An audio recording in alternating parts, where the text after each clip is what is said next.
안녕하세요. 경제학 속 복잡한 수학의 세계를 아주 쉽고 명쾌하게 풀어드리는 시간입니다. 저는 블랙스톤 H입니다. 오늘은 경제학의 정말 오래된 숙제죠. 인플레이션과 실업의 관계. 이 둘의 관계를 이산적 시간 모델을 통해서 한번 제대로 파헤쳐 보겠습니다. 자, 이런 질문 한번 던져볼게요. 인플레이션을 잡으려면 실업률이 올라가는 걸 그냥 감수해야만 하는 걸까요? 아니면 반대로 일자리를 늘리려면 물가 상승은 어쩔 수 없는 거라고 받아들여야 할까요? 이게 수십 년 동안 전 세계 정책 결정자들과 경제학자들을 정말 머리 아프게 한 근본적인 질문이거든요. 오늘 우리는 이 질문에 대한 답을 하나의 정교한 모델을 통해 찾아가 보려고 합니다. 오늘 우리가 함께 떠날 여정의 지도입니다. 먼저 이 모델을 떠받치는 세 개의 아주 단단한 기둥, 그러니까 핵심 방정식을 살펴볼 거고요.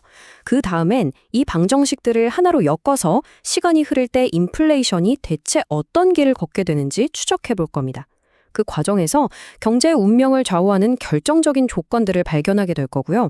마침내 이 모든 분석이 가리키는 단 하나의 진실, 바로 장기 필립스 곡선의 진짜 모습을 마주하게 될 겁니다.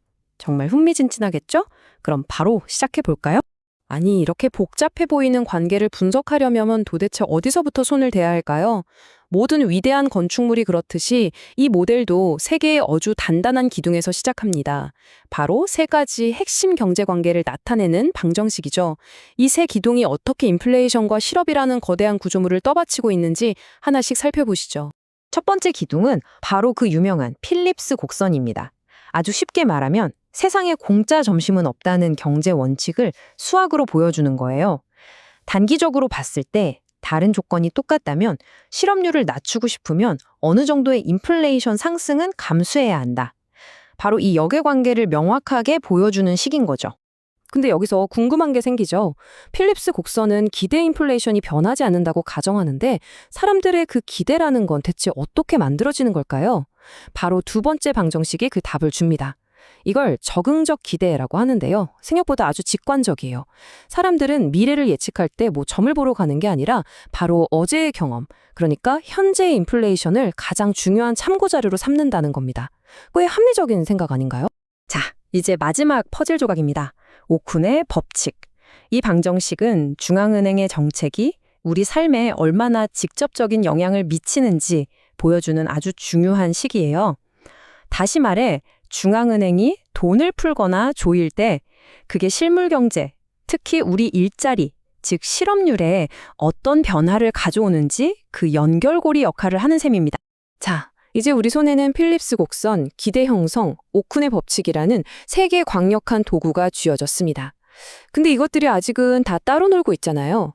우리가 진짜 알고 싶은 건 그래서 시간이 흐르면 경제가 실제로 어떻게 움직이는가? 이 질문에 대한 답입니다. 이제 이 세 방정식을 하나의 용광로에 넣고 녹여서 인플레이션 그 자체의 역동적인 움직임을 한번 추적해 볼 시간입니다. 우리의 목표는 명확합니다. 이 세 개의 식을 대수적으로 잘 조합해서 다른 불필요한 변수들은 싹 걸러내고 오직 인플레이션 P와 그 과거의 값들만 남은 아주 순수한 방정식을 만들어내는 거죠. 이 최종 방정식 하나만 있으면 우리는 인플레이션의 미래 경로를 예측할 수 있는 강력한 무기를 얻게 되는 겁니다.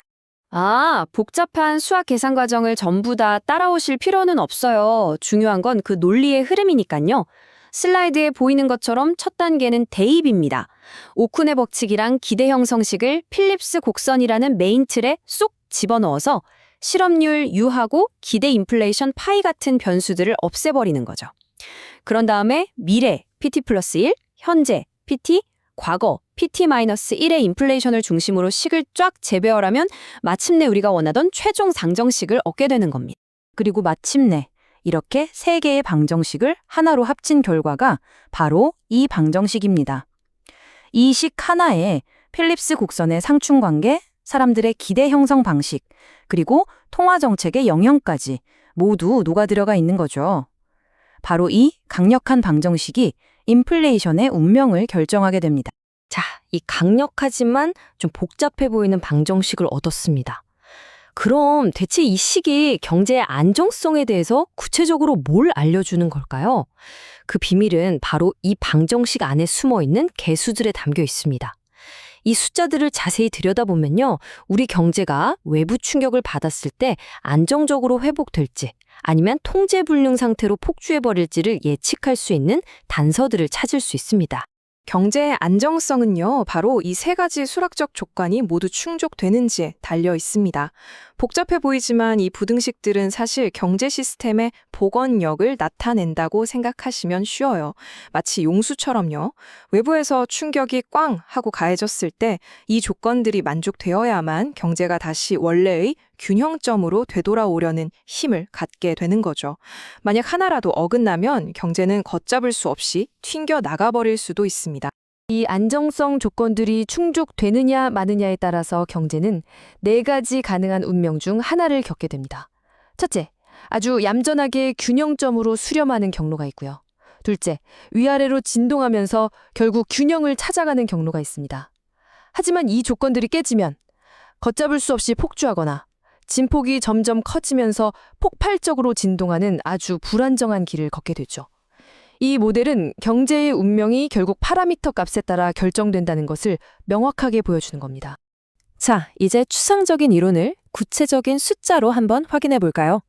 교재에 나온 예제인데요. 슬라이드 1번처럼 모델의 파라미터 값들을 이렇게 가정해 봅시다.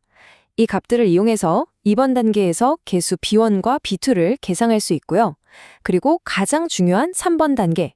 이 계산된 값들이 아까 봤던 3가지 안정성 조건을 모두 만족하는지 확인하는 거죠. 결과는 어떨까요? 네, 다행히 모든 조건이 만족됩니다. 이게 뭘 의미하냐면요. 바로 4번. 이 가상의 경제는 외부 충격을 받더라도 시간이 지나면서 점차 안정을 되찾아서 새로운 균형으로 수렴해 간다는 뜻입니다. 자, 우리 경제가 안정적이라는 것까지 확인했습니다. 그럼 이 모든 복잡한 분석의 끝에서 우리는 드디어 원래의 질문으로 돌아올 수 있습니다. 이 모델이 인플레이션과 실업의 상충 관계에 대해 내리는 최종 결론은 과연 무엇일까요? 드디어 이 여정의 하이라이트에 도달했습니다. 이 모델이 장기적으로 어떤 거대한 그림을 그리는지 같이 확인해 보시죠. 먼저 이 모델에서 장기라는 게 뭘 의미하는지부터 확실히 해야 합니다.